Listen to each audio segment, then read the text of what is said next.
बड़ी खबर है, ईरान के फोर्डो परमाणु ठिकाने पर अमेरिकी मीडिया ने एक बड़ा दावा कर दिया है। और यह दावा क्या है? अमेरिका हमले में फोर्डो को ज्यादा नुकसान नहीं हुआ है, यही दावा है। ईरान का परमाणु कार्यक्रम पूरी तरह तबाह नहीं हुआ है। ईरान का परमाणु जो कार्यक्रम है वो थोड़ा पीछे हो गया है, ये कहा गया है उनकी तरफ से। आपको बता दें कि परमाणु कार्यक्रम सिर्फ पीछे हुआ है, ये बड़ा दावा किया गया है। अमेरिका की मीडिया के हवाले से ये जानकारी आ रही है, जिनकी तरफ से ये बताया गया है कि ईरान के फोर्डो परमाणु ठिकाने पर बहुत ज्यादा नुकसान नहीं हुआ है। अब हालांकि दोनों ही देशों में क्योंकि यहाँ पर सीज फायर हो गया है, ऐसे में ये बड़ी बात निकल करके सामने आ रही है।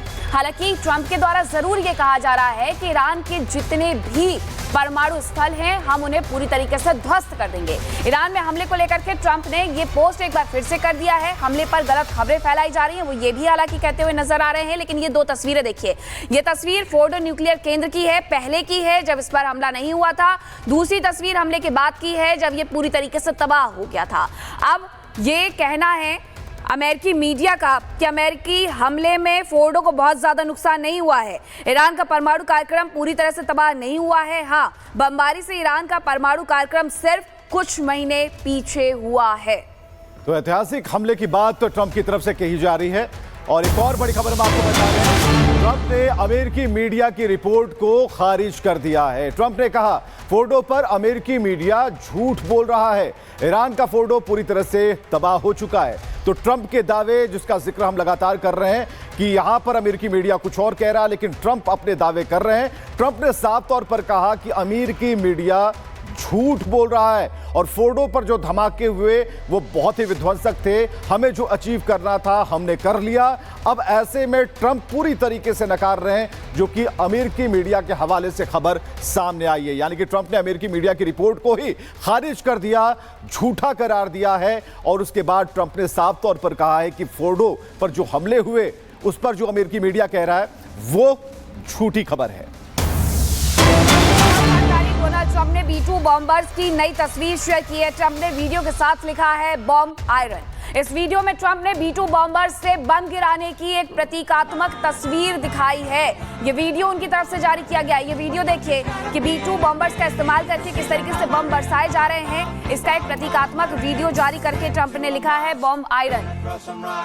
तो ये B-2 बॉम्बर्स जिसका इस्तेमाल किया गया था ईरान के अंदर फोर्डो, नतांज, इस्फहान को खत्म करने के लिए, अब उसी के संदर्भ में एक वीडियो जारी किया गया है अमेरिका के राष्ट्रपति डोनाल्ड ट्रंप के द्वारा, जो ये बताने की कोशिश कर रहे हैं कि कुछ इस तरीके से B-2 बॉम्बर्स का इस्तेमाल हुआ जिसमें जो तमाम न्यूक्लियर प्लांट थे उन्हें ईरान के अंदर तबाह कर दिया गया है।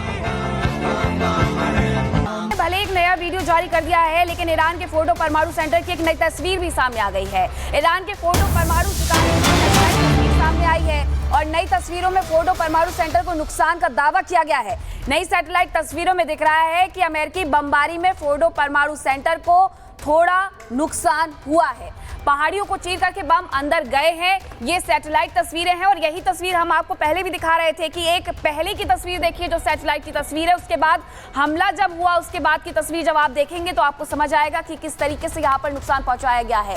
ये जो पूरा रोड है उससे तहस नहस किया गया है, ये जो पहाड़ी है उससे कहीं ना कहीं नष्ट किया गया है, क्योंकि इन्हीं पहाड़ियों के अंदर जाकर के न्यूक्लियर प्लांट बनाने की कोशिश की जा रही थी। अब ये लाल गोले में जो आप तस्वीर देख रहे हैं ये वही जगह है जो बम गिराने से नुकसान वहां पर पहुंचा है। पूरी तरीके से जो कनेक्शन है काटने की कोशिश की गई है ताकि जो ईरान का ये परमाणु कार्यक्रम है वो थोड़ा पीछे भी खिसके, और इसके साथ साथ इससे नुकसान भी हुआ है। यानी जो सैटेलाइट तस्वीरें हैं वो ये बता रही हैं कि फोर्डो परमाणु सेंटर, जो कि सबसे पुराना परमाणु सेंटर माना गया ईरान का, वहां पर नुकसान हुआ है। ये आप लाल निशान देख सकते हैं, यहीं पर B-2 बॉम्बर्स का इस्तेमाल करके बम बरसाए गए और नुकसान हुआ। हालांकि इस बीच एक और बड़ी खबर आ गई है, ईरान का एयर स्पेस की बात है। लेकिन उससे पहले जो तस्वीरें हैं वो हम आपको बता रहे हैं, ये फोर्डो परमाणु सेंटर की तस्वीरें हैं, जहां पर जो तस्वीरें लाल घेरे में आपको दिखाई दे रही है, यहां हमले हुए 60 से 90 मीटर तक की रेंज थी। यानी कि इस पहाड़ को चीरते हुए जो B-2 बॉम्बर्स जो थे उन्होंने अपना असरदार यहां पर गेम किया है। यानी कि पूरी तरीके से ब्लास्टिंग हुई और ट्रंप बराबर कह रहे हैं और ट्रंप को सफाई देनी पड़ रही है कि जो अमेरिकी मीडिया कह रहा है वो गलत कह रहा है। लेकिन इस बीच एक बड़ी खबर आ गई, ईरान का एयर स्पेस अब भी बंद रहेगा। तो ईरान का एयर स्पेस बंद रहेगा और इसकी अवधि बढ़ा दी गई है, यानी कि थोड़ा और वक्त लगेगा इसे खोलने में। अब ईरान कब तक खोलता है इसकी भी पूरी तरह से जानकारी सामने आएगी। फिलहाल इस वक्त की जो बड़ी खबर है वो ये है कि ईरान का एयर स्पेस अभी बंद रहेगा और एयर स्पेस बंद रखने की जो अवधि है, जो टाइम फ्रेम है, उसे थोड़ा बढ़ा दिया गया है। और बड़ी खबर एक और आ रही है। मैं आपको बताएं कि इजराइल के पीएम बेंजामिन नेतन्याहू का बयान सामने आया। उन्होंने कहा कि फोर्डो का यूरेनियम संवर्धन केंद्र तबाह हुआ है।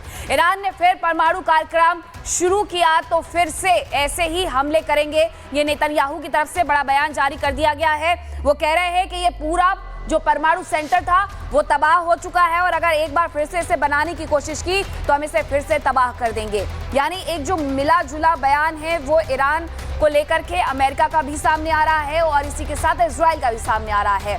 अब इजराइल के पीएम बेंजामिन नेतन्याहू ने कहा है कि फोर्डो का यूरेनियम संवर्धन केंद्र तबाह हो गया है। उसकी तस्वीरें भी सामने आ रही हैं। अब ऐसे में यह भी कहा जा रहा है कि फिर से बनाने की कोशिश की गई तो फिर उसे तबाह किया जाएगा। तो 12 दिनों तक चले मिसाइल और ड्रोन हमले के बाद आखिरकार ईरान और इजराइल के बीच सीज फायर हो गया, लेकिन लगातार सवाल उठ रहे हैं कि यह सीज फायर कब तक रहेगा। रिपोर्ट देखिए।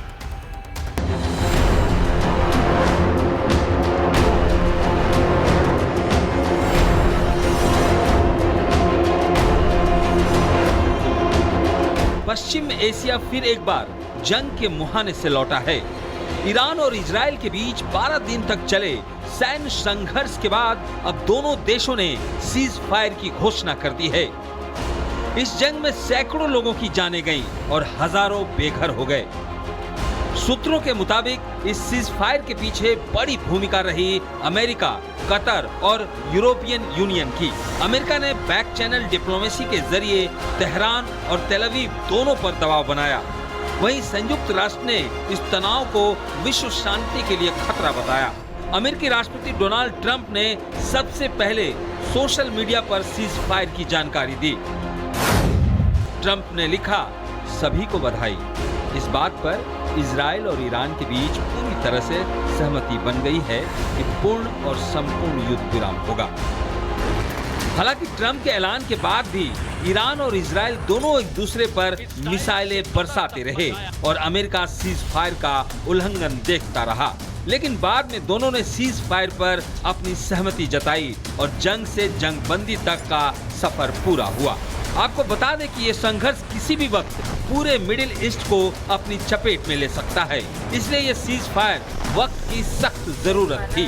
12 दिन तक चले इस जंग में कौन जीता कौन हारा, इसका फैसला दोनों देश अपने अपने हिसाब से कर रहे हैं। इजराइल कह रहा है कि उसके सारे मकसद पूरे हो गए, वहीं ईरान इजराइल के साथ 12 दिनों तक चले युद्ध में अपनी सेना की कार्रवाई की प्रशंसा कर रहा है। ईरान की राजधानी तेहरान में तो बाकायदा सीज फायर के बाद जश्न मनाया गया।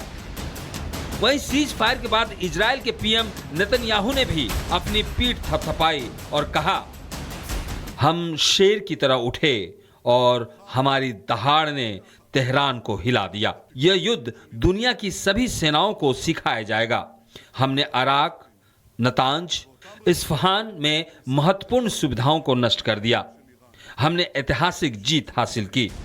फिलहाल सीज फायर को लेकर ईरान और इजराइल के अपने अपने दावे हैं। वहीं अमेरिकी राष्ट्रपति ट्रंप हैं जो सीज फायर का मेडल खुद ही अपने गले में डालकर जीत का क्रेडिट लेते घूम रहे हैं। फिलहाल दोनों देशों की तरफ से जंग बंदी है। हालांकि शांति की ये सांस कितनी लंबी चलेगी ये कहना मुश्किल है।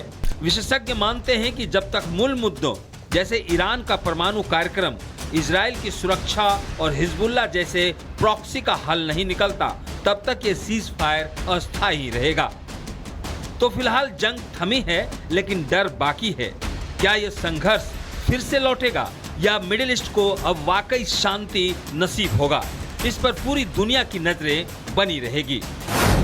Bureau report, Republic Bharat.